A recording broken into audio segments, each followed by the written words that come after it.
Hello friends, welcome back to Home Galata. இன்னைக்கு நம்ம பார்க்க போகிறது மலாய் ஆலு கோஃப்தா எப்படி செய்யுதுன்னு பார்க்கலாம். அதுக்கு ஃபஸ்ட்டு ஒரு 5 உருளைக்கிழங்கை நல்லா பாயில் பண்ணி எடுத்துக்கோங்க. பாயில் பண்ணிவிட்டு அதை நல்லா இந்த மாதிரி மசிச்சுக்கோங்க. நல்லா மசிச்சிட்ட அப்புறமா அதில் ஒரு 200 கிராம் பன்னீரை துருவி வச்சுருக்கேன், அதை அதில் சேர்த்துக்கலாம். ஒரு 2 பச்சை மிளகாவை கட் பண்ணி வச்சுருக்கேன், அதையும் அதில் சேர்த்துக்கோங்க. ஒரு டீஸ்பூன் தனியாத்தூள் சேர்த்துக்கலாம். ஒரு டீஸ்பூன் சீரகத்தூள் அதில் சேர்த்துக்கோங்க. ஒரு 8 காஞ்ச திராட்சை அதில் சேர்த்துக்கலாம். ஒரு 4 முந்திரியை சின்ன சின்னதாக உடச்சி வச்சுருக்கேன், அதையும் இதில் சேர்த்துக்கலாம். முடிஞ்ச வரைக்கும் உருளைக்கிழங்குல தண்ணி இல்லாமல் பார்த்துக்கோங்க.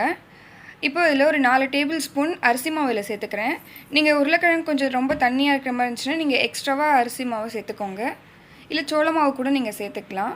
இப்போ தேவையான அளவு உப்பு போட்டுக்கலாம். நான் ஒரு 1.5 டீஸ்பூன் உப்பு இதில் ஆட் பண்ணியிருக்கேன். போட்டு எல்லாத்தையும் நல்லா மிக்ஸ் பண்ணிக்கோங்க. நீங்கள் இதில் மைதா மாவு கூட எக்ஸ்ட்ராவாக ஆட் பண்ணிக்கலாம், தண்ணி அதிகமாக இருந்துச்சுன்னா. இல்லைனா எதுவுமே தேவையில்லை. இப்போ கையில் நல்லா எண்ணெயை தடவிக்கோங்க. நம்ம பிசைஞ்சு வச்சுருக்கிற மாவை கொஞ்சமாக எடுத்து உருண்டைகளாக அதை பிடிச்சிக்கலாம். ரொம்ப பெரிய உருண்டை வேணாம், மீடியம் சைஸ் உருண்டையை பிடிச்சிக்கோங்க.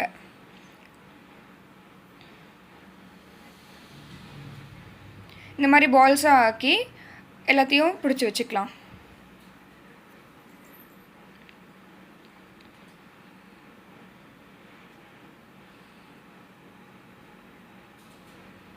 இதுதான் கோஃப்தா பால்ஸு. இப்போ ரெடியாக இருக்குது. இது நம்ம டீப் ஃப்ரை பண்ண போகிறோம்.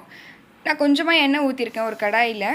அதில் நம்ம பிடிச்சி வச்சுருக்கிற கோஃப்தா பால்ஸை ஒன்று ஒன்று ஆட் பண்ணிக்கோங்க.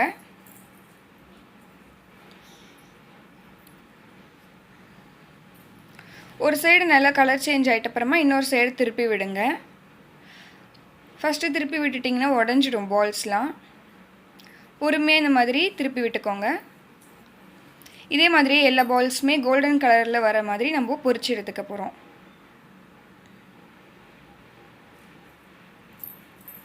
எல்லாமே பொரிச்சு ரெடியாக இருக்குது. இப்போ நம்ம மசாலா செய்ய ஆரம்பிச்சிடலாம்.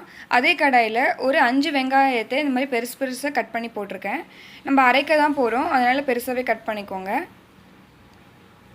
வெங்காயம் லைட்டாக கலர் சேஞ்ச் ஆகிற வரைக்கும் நம்ம வதக்கிக்கலாம்.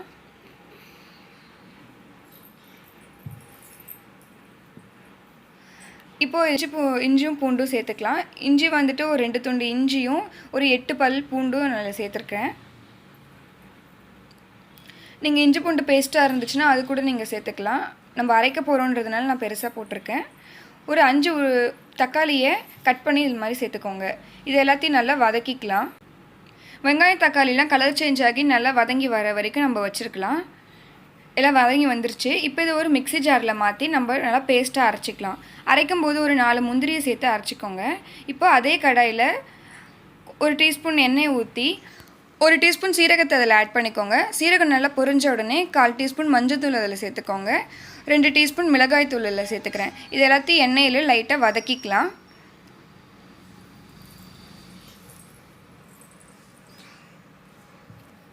எல்லாம் வதங்கிட்ட அப்புறமா நம்ம அரைச்சி வச்சுருக்கிற பேஸ்ட்டு இதில் ஆட் பண்ணிக்கலாம். ஆட் பண்ணி நல்லா வேக வைக்கணும். இதை எண்ணெய் பிரிகிற அளவுக்கு நம்ம குக் பண்ண போகிறோம். இப்போது இந்த மசாலாவுக்கு தேவையான உப்பு இதில் சேர்த்துக்க போகிறோம். ஒரு டீஸ்பூன் உப்பு சேர்த்துருக்கேன். எல்லாத்தையும் மிக்ஸ் பண்ணிவிட்டு ஒரு மூடி போட்டு 5 நிமிஷம் வேக வச்சுக்கோங்க. நல்லா வெந்து வந்திருக்கு. எண்ணெய் பிரிஞ்சு வர வரைக்கும் நல்லா வேக வச்சுக்கோங்க.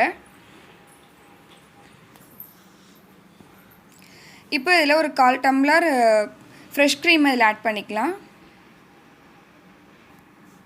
ஃப்ரெஷ் க்ரீம் உங்கள்கிட்ட இல்லைன்னா நல்லா திக்கான பாலாக எடுத்து நீங்கள் இதில் ஆட் பண்ணிக்கோங்க. எல்லாம் நல்லா வெந்து வந்திருக்குது. இப்போது இதில் ஒரு டேபிள் ஸ்பூன் அளவு பட்டர் இதில் சேர்த்துக்கலாம். இப்போ இதில் 2 க்யூப் சீஸை வந்துட்டு நான் கட் பண்ணி போட்டுக்கிறேன். நான் வந்துட்டு அமுல் சீஸ் தான் யூஸ் பண்ணியிருக்கேன். உங்கள்கிட்ட என்ன சீஸ் இருக்கோ அதை நீங்கள் துருவி போட்டுக்கோங்க, எப்படி வேணாலும் சேர்த்துக்கலாம். நீங்கள்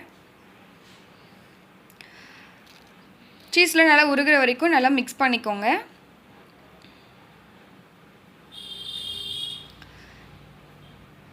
சீஸ்லாம் இப்போ நல்லா மெல்ட் ஆகிடுச்சு. இப்போ இதில் ஒரு 1/2 டீஸ்பூன் கரம் மசாலாவை இதில் சேர்த்துக்கோங்க. லாஸ்ட்டாக கரம் மசாலா சேர்த்து தான் நல்லா வாசமாக இருக்கும், நல்லா ஃப்ளேவர் கொடுக்கும் நமக்கு. இப்போ இதில் நம்ம செஞ்சு வச்சுருக்கிற கோஃப்தா பால்ஸ் இதில் சேர்த்துக்கலாம்.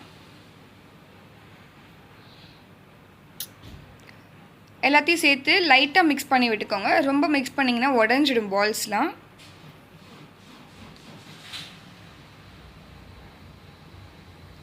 இப்போ இதில் கட் பண்ணி வச்சுருக்கிற கொத்தமல்லி தழையை இதில் சேர்த்துக்கோங்க. கசூரி மெத்தி இருந்துச்சுன்னா க்ரஷ் பண்ணி இதில் ஆட் பண்ணிக்கோங்க. அவ்வளோதாங்க, நம்ம ஆலு மலாய் கோஃப்தா ரெடி ஆகிடுச்சு. இந்த ரெசிபியை ட்ரை பண்ணி பாருங்கள். எப்படி இருந்துச்சுன்னு எனக்கு கீழே கமெண்ட்டில் சொல்லுங்கள். ரைஸ்க்கு சப்பாத்திக்கு எல்லாத்துக்குமே சூப்பராக இருக்கும். இந்த வீடியோ உங்களுக்கு பிடிச்சிருந்துச்சுன்னா ஹோம் கலட்டா சேனலை சப்ஸ்கிரைப் பண்ணுங்கள்.